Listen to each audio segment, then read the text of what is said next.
Hello and welcome to the shed. In today's video we're going to be making milk paint. Hope you enjoy. So when it comes to milk paint, there's not many ingredients. We have water, everyone has access to that, and then there's three other ingredients that maybe you don't have but you can get quite easily or make yourself. We need quark, which is here. This is our casein cheese curd essentially. We need what's known as hydrated lime. Now hydrated lime was something that was created going back a long way. The old lime kilns that you've probably heard of, they would lay limestone and coal and burn them over a period of 7 days or something like that. Then what they've left with there is it's driven all the impurities out of that lime. It was then put in water for what's known as slaking, which releases a lot of heat because it's a chemical reaction. So after that process, they'd be left with what's known as a slaked lime putty. That lime putty is then dried, and that's how we end up with what's in here, which you really do not want to breathe in. You have to wear a respirator for this one, or a mask of some sort. You're left with this very fine lime powder. Then the last thing we need is over here, pigments. Now I've just recently picked up these earth pigments. I've got these other ones here. Some of these pigments, like these ones, having more issues, and we'll go into a little more depth in and a look at some of these colors. These are just a sample pack of mica pigments, and mica pigments actually work perfectly in milk paint, although they're not natural. So if you're going to stay natural, you want to stay with some of these ochres and things like this. But some of these, like even ultramarine and some of these, they're not natural, they're artificially produced. So your milk paint is as natural as really the pigment that you use in it. So to that end, today we're just going to use the red ochre pigment. The last thing we're going to need is something to mix all of this together in. Now, this amount of quark that I've got here is from 2 litres of milk. So essentially I'd recommend not doing any more than 1 litre at a time and just mix it up as you go, because you don't want to have too much. But since I'm going to be doing a bunch of colour samples and some other things with this, I'm going to be doing essentially what I consider a double batch. So just note, if you're going to go with the amount from half, which you're looking for about 1 litre, you're looking for, I think it's roughly 250, 300 grams of quark. So what I've got here is about 600. So let's get started. First thing we want to do is use our hydrated lime, put that in here, and then add our water in. The reason I'm doing it that way is I'm going to be measuring it out using my tablespoon here, and that is a 20 ml tablespoon per litre of quark or batch that I'm making. I have 2 tablespoons of hydrated lime and 4 tablespoons of water. Now if your quark is a little wetter, this is not too wet. If it's dried out a little bit, sometimes you might need to add a little bit more water, but for the most part, you'll look by eye and you'll get to know, yeah, that looks about right.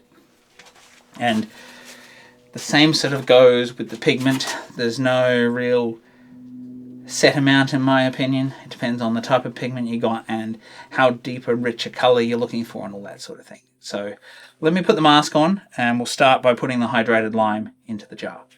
So in this case, I'm going to be putting 4 tablespoons.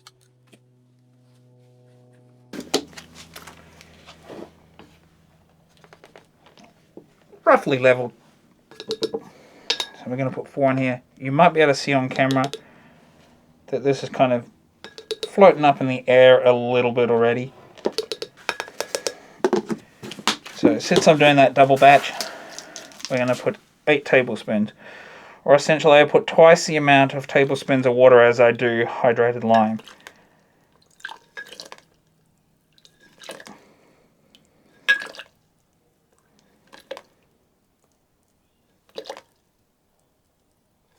It doesn't matter if it's out a little bit.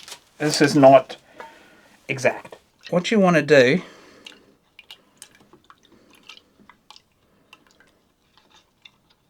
is mix that all in. So you want all of that mixed into the water as much as you can.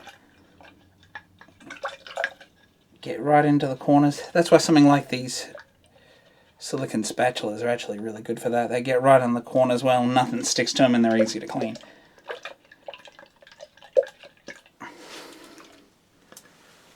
So now it just looks like frothy milk, I suppose. This is a bit of a messy proposition. Just take your time, try not to spill it.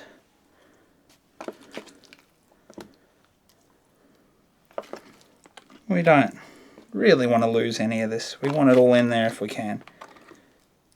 Now, I might have needed to go with a slightly larger jar here, but we'll make do with this. So now we're just going to stir that down into it. By adding the hydrated lime and water in there, we've added an alkaline solution. So now I want this to sit for, and some people don't do this, I like it to sit for 10, 15, sometimes 20 minutes. And what that's going to do is allow that alkaline solution to help break down our casein protein within the quark. And it's going to help break up all your lumps. As you could see, or as you can see here, this is a very fine quark, and so it's going to break down better. Sometimes it's a little heavier and lumpier.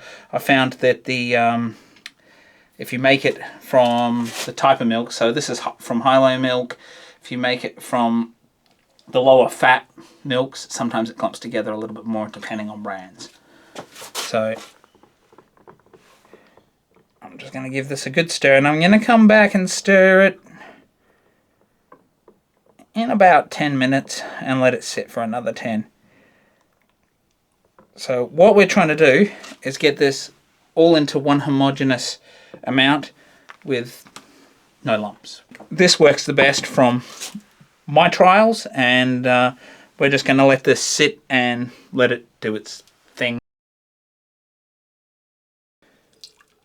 And I'm just going to carefully put this through here. It's a slightly finer sieve than I used when I make the actual quark, but it's enough to capture any of the little lumps.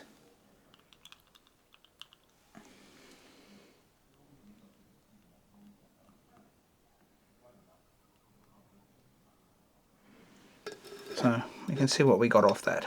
Now we can move on to the pigment now. I normally use a teaspoon to mix this out, so we're going to tip a bit out into here. So I think that is, how much is that? Oh yeah, it's about 100 mils. So I like to work in small amounts, especially for small projects that I do, and especially for this as a trial to show you. So I've not actually used this pigment before, but the way I work it out is I add a bit. If it looks like it needs to be a little bit more, I'll add some more. If it looks like it needs a little bit more after I've done a quick test on some timber, you can do that. I don't like some of these recipes that I've seen recently where they're just like, 20 grams of this pigment, because this whole thing is only 100 grams, so I'm not going to just go put 20 grams in there. So I like to do it a teaspoon at a time. And we're going to mix that in.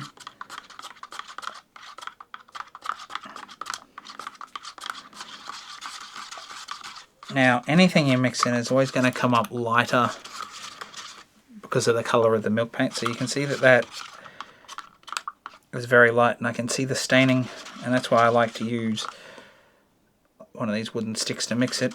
I can see that's not going to be a dark enough colour if I'm really looking for this red colour. So I'm now going to add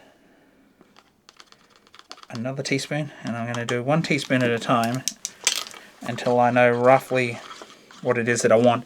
And the next time I can replicate this. So I take notes because every pigment is a little bit different, so there is no one size fits all for all these pigments, and some of them are really expensive, so you don't want to add more pigment than you need to. So we can see with the second one mixing in here, it's looking more like the red colour that we're used to and want. So some of you might be like, well, what does it look like? Can we actually see the paint? Well, I'll show you in just a sec. I do have a video coming up next which will show you how I actually apply the milk paint. It's still pretty straightforward like most of these natural finishes, but maybe a little more convoluted than it is with some of these modern paints. So here's what it looks like wet on this piece of pine here. I did quickly slap that on there off camera.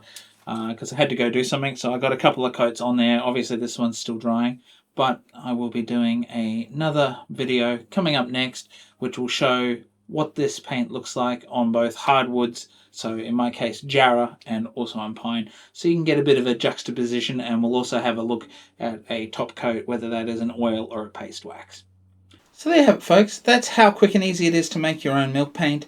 While it does take a little bit of time for it to sit there, 10-15 minutes, while it breaks down that cork, you do end up with a far superior paint with way less lumps, and there's no need to use a bullet blender, which in my opinion just froths everything up. If you'd like to see another great video such as the one you've seen here today, do check out the videos on screen now.